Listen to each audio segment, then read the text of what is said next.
वाराणसी एक ऐसा शहर जहां दिन की शुरुआत गंगा आरती से होती है। दुनिया के सबसे प्राचीन शहरों में से एक है और जिसे शिव की नगरी भी कहा जाता है। लेकिन आज हम जिस शहर की बात करने जा रहे हैं वो वाराणसी से 10 किलोमीटर की दूरी में स्थित है। तो आइए जानें इस शहर का इतिहास। तकरीबन 2500 साल पहले एक हिंदू राजा यहाँ आए थे जिनका नाम सिद्धार्थ गौतम था, लेकिन दुनिया उन्हें बुद्ध के नाम से जानती है। दुनिया भर में बुद्ध धर्म के लोगों के लिए सबसे पवित्र स्थानों में से एक है सारनाथ। ज्ञान प्राप्ति के कुछ हफ्तों बाद बुद्ध भगवान सारनाथ आए थे और उन्होंने अपने 5 शिष्यों को पहला उपदेश यही दिया था, जिसे धर्म चक्र परिवर्तन सूत्र भी कहा जाता है, और यहीं से जन्म हुआ था बौद्ध धर्म। सारनाथ शब्द का मतलब है लॉर्ड ऑफ द डियर, और इस पार्क को डियर पार्क के नाम से भी जाना जाता है। तो आइए जानते हैं सारनाथ का इतिहास यहाँ के लोकल गाइड की जुबानी।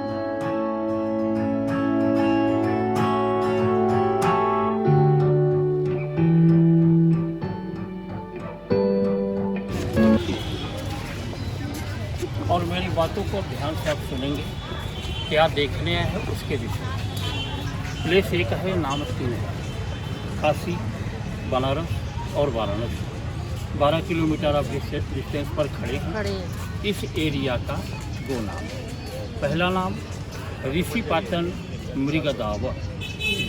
दाव मतलब जंगल, ऋषि मतलब साधु, मृग मतलब जो डियर हिरन बोलते हैं।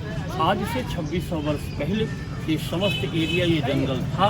इसी जंगल में साधु सन्यासी पशु पक्षी रहते। इसी जंगल में महात्मा बुद्ध बौद्ध गया बिहार से को ज्ञान की प्राप्ति करने के बाद इसी जंगल में। अब ये सवाल उठता है कि गौतम बुद्ध जी इस जंगल में क्यों आए।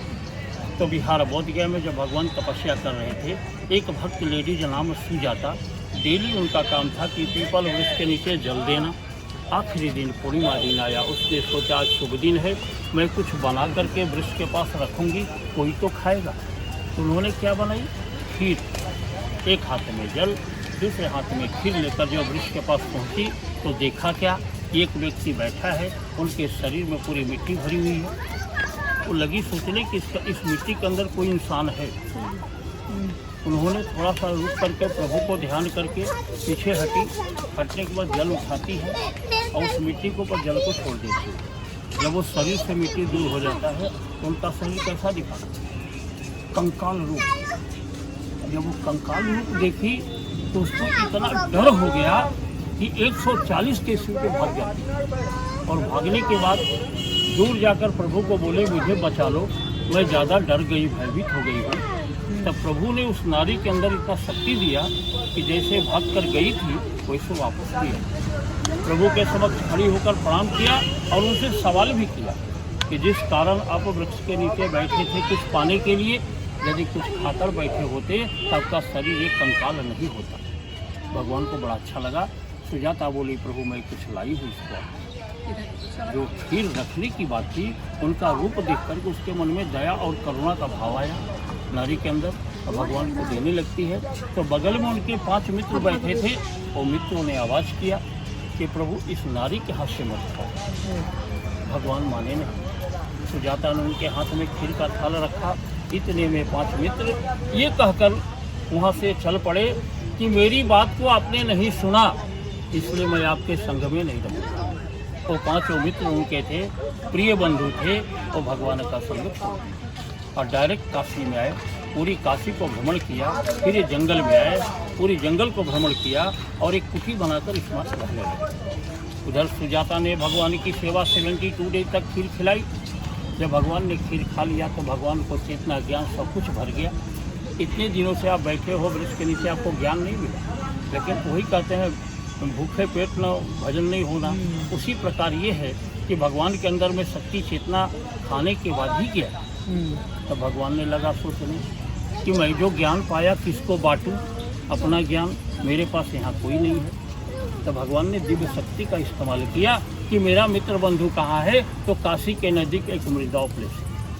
भगवान आई और 5 से मुलाकात हुई। तो उनको क्या देते हैं? सार यानी स्पीच, नाथ यानी बुद्ध। नाथ और सार ये दोनों को हमने जोड़ दिया। इस जगह का नाम क्या होगा? अब सारनाथ में क्या है आगे?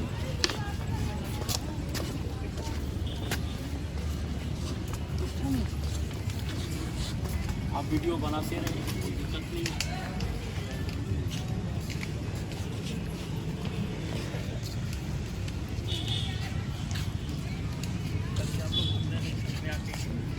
मेरे पास उसको मैं आपको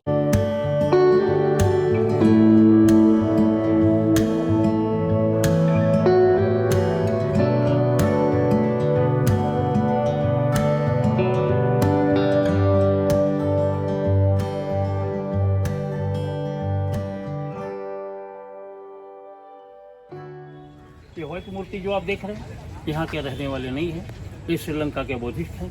इनका नाम है अनागारिका धर्मपाला। ये 1891 में कोलकाता में स्वामी विवेकानंद जी को लिए एक वहाँ पर ट्रस्ट बनाया, जिसका नाम है महाबोधि सोसाइटी। जब ट्रस्ट बना दिए तो इनकी इच्छा हो कि हम काशी नगरी में जाएगा।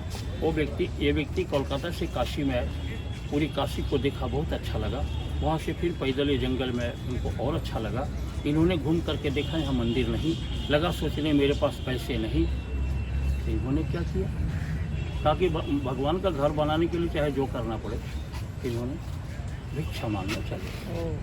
40,000 रुपये भिक्षा मांगकर जमा की। और इंग्लैंड की महारानी कौन थी?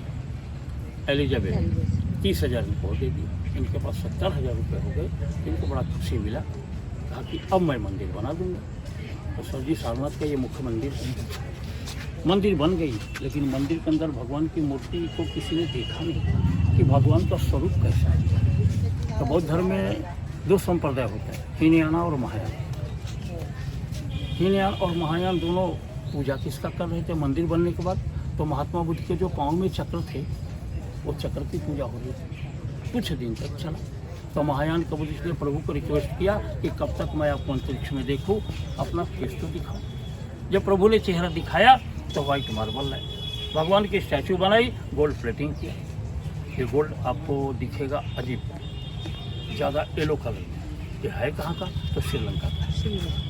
ठीक, तो मूर्ति आप देखेंगे तो बोलेगा वाह, ये बहुत ही सुंदर, बहुत अच्छा ये मूर्ति बनाई है। मंदिर मूर्ति जब 2 हो गया तो इनके मन में इच्छा हुआ कि महात्मा बुद्ध का अंश में रखूँगा। अंश मतलब अस्थि। गोरखपुर के पास जगह का नाम है कुशीनगर, जहाँ बुद्ध ने अपने शरीर को त्याग किया। ये गए वहाँ उनकी अस्थि लेने के लिए, तो इनको नहीं मिला। एक जगह का नाम है तक्षशिला। तक्षशिला तो वहाँ पे है ना? कहाँ सर? गया तक्षशिला। अब इन लोगों ने तोड़ ताड़ दिया ना पाकिस्तान वालों ने। जो वर्ष में एक दिन बाहर होता है, कार्तिक पूर्णिमा, जो नवंबर महीने में आता है, लाखों की संख्या में महात्मा बुद्ध का आकर के अस्थि का दर्शन करते हैं। ये है मुख्य मंदिर। लेकिन मंदिर का नाम क्या है? मूल यानी जगह को कहते हैं। गंध, खुशबू, सुगंध भगवान का है। कुटी, घर एक मंदिर है। विहार, अभी आपने ऑटो छोड़कर यहाँ किस लिए आए हैं? विहार करने यानी घूमने। क्या है सारनाथ? इसको कहते हैं मूलगंध कुटी विहार। अब इसके बगल में बौद्ध वृक्ष है। ओरिजिनल बौद्ध गया में है, सेकंड श्रीलंका में है। और श्रीलंका से इन्होंने कलम ला करके यहाँ पर लगाया। हाँ, तो 3rd जनरेशन आपको मिलेगा, देखने को मिले। लेकिन बुद्ध ने किस स्थान पर बैठकर उपदेश दिया और कैसे दिया, ये दोनों चीज देखने को मिले। थोड़ा आगे चलिए।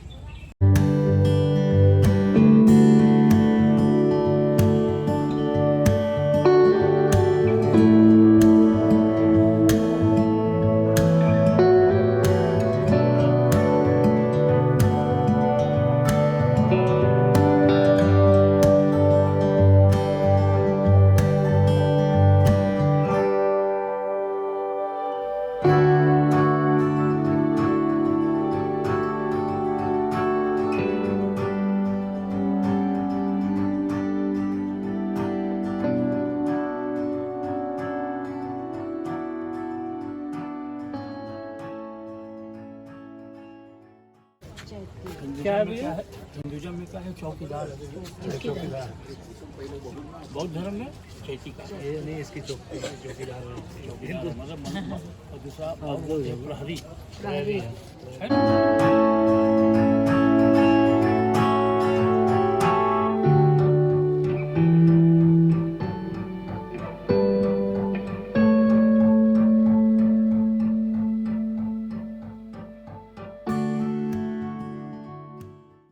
इसमें सीमेंट नहीं है, चूना जानते हैं? ईख पाउडर, उड़द का दाल, गुड़ और बेल का फल। वो लगता है अंदर वाला देख सकते हैं ना, मिक्सिंग कर दिया और ये पत्थर को जोड़ दिया। तो उससे आज़ादी के पहले कोई सीमेंट का फैक्ट्री था नहीं, आज़ादी के बाद आया ना। तो आज़ादी के पहले का 1913 ये 1922 में फाउंडेशन हुआ और 1931 से बनकर कंप्लीट, 9 साल टाइम लगा। ये 20वीं सदी में बना है।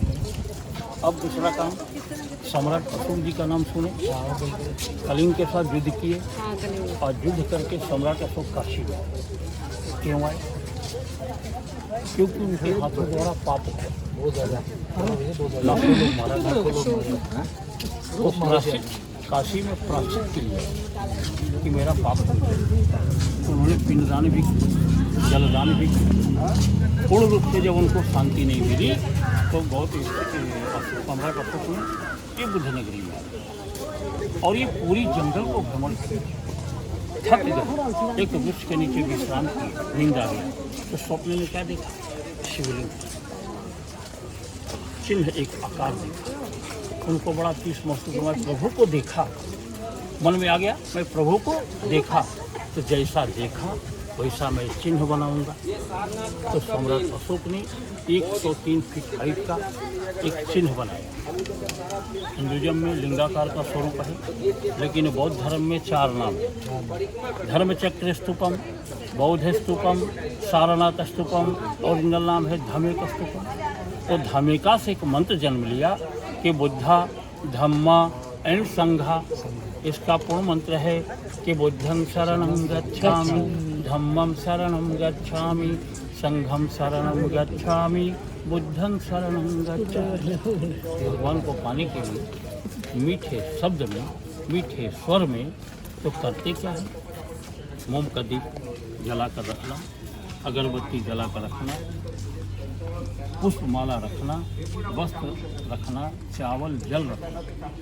अब चावल जल क्यों रखना? क्योंकि बुद्ध ने जो, सुजाता ने जो खीर बनाई वो चावल का, इसलिए चावल रखा। हर मंदिरों में आपको भोग के टाइम में खीर ही बनता है, भोग लग चढ़ता है, क्योंकि भगवान सुजाता के हाथों द्वारा खीर खाए थे, इस वजह से खीर खाए। आप ज़्यादा से ज़्यादा बुद्ध नगरी में हिंदुत्व कम देखेंगे और बाकी सब लोग तो ये है मुख्य मंदिर। और दूसरा काम है सम्राट अशोक की बनाई हुई एक यादगार इधर।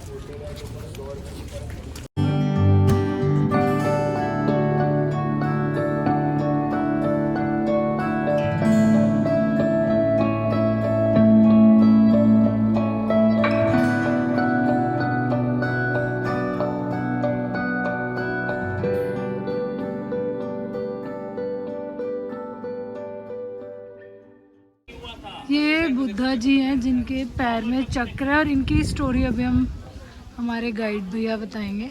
हुआ ठीक, जन्म के साथ वो खड़े हो जाते, पैदा होते हैं और खड़े होकर के कपड़े बजे हैं चारों तरफ से, ये निकल के बाहर हो गए।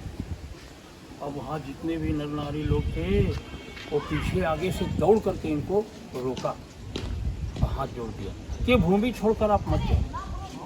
लेकिन उन्होंने कुछ कहा नहीं, सीधे हाथ को ऊपर उठा दिया। वो कमल पर खड़े हो गए, जन्मभूमि पर पाँव को जब ऐसे आगे बढ़ाए तो कमल 7 स्टेप चले, 7 कमल खिला। भूमि छोड़कर मत जो मैं आपका सेवा करूँ, कि उन्होंने कुछ कहा नहीं, सीधे हाथ को ऊपर उठाए। कि इस जो लाइफ में जो घटनाएं हुई हैं, इस चीज़ को यहाँ देखने को मिला थोड़ा सा।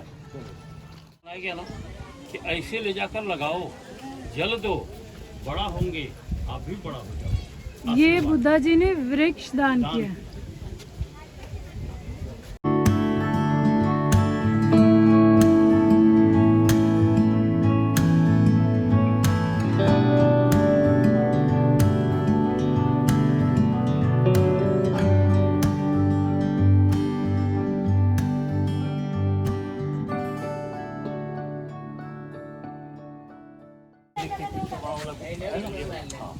थोड़ा सा अंदर आप जाएंगे तो रुके, अंदर आप जाकर के भगवान बुद्ध के 27 अवतार भी देखेंगे। क्लास के अंदर चारों तरफ बने। और महात्मा बुद्ध ने उस स्थान पर धर्म का उपदेश दिए 5 लोगों को, वो 5 शिष्य बैठे हैं। तीसरा टोटन आवाज़ 3 किलोमीटर जाता है। सुबह 4 बजे भोर में बजाते हैं और शाम को 6:30 बजे बजाते हैं। सारे मन को प्रभु को नमन के लिए आते हैं। महत्व क्या है? ये वृक्ष का एक परिक्रमा क्यों परिक्रमा करें? उस वृक्ष में शनिदेव, वासुदेव एंड बुद्ध। चौथा आपको क्या मिलेगा वहाँ? Full oxygen. ये कैसा है कि हम लोग सांस ले रहे हैं, इसीलिए कोई काटता नहीं हो, पत्ती तोड़ता नहीं हो। एक एक उनके पत्ते पत्ते में भगवान है। मानो तो, नहीं मानो तो काट डालो, तोड़ डालो।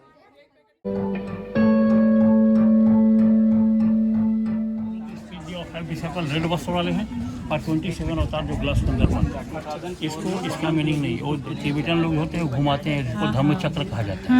तो आप अंदर हो करके एक वीडियोग्राफी आप करोगे तो एक राउंड करते करते नमन करके आप बाहर आ जाइए, तब मंदिर में जाना।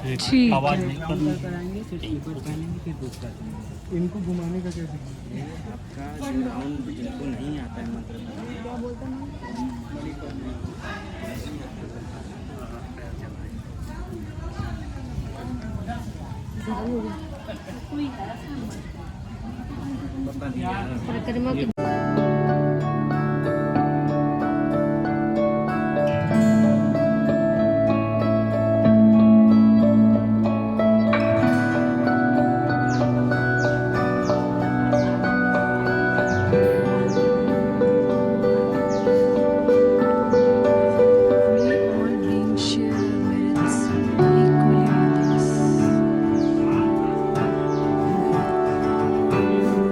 ये है बौद्ध ट्री।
सूट साड़ियाँ सब बनती है।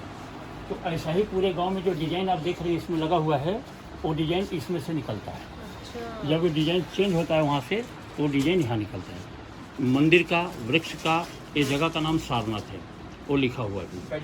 आप वहाँ बैठ कर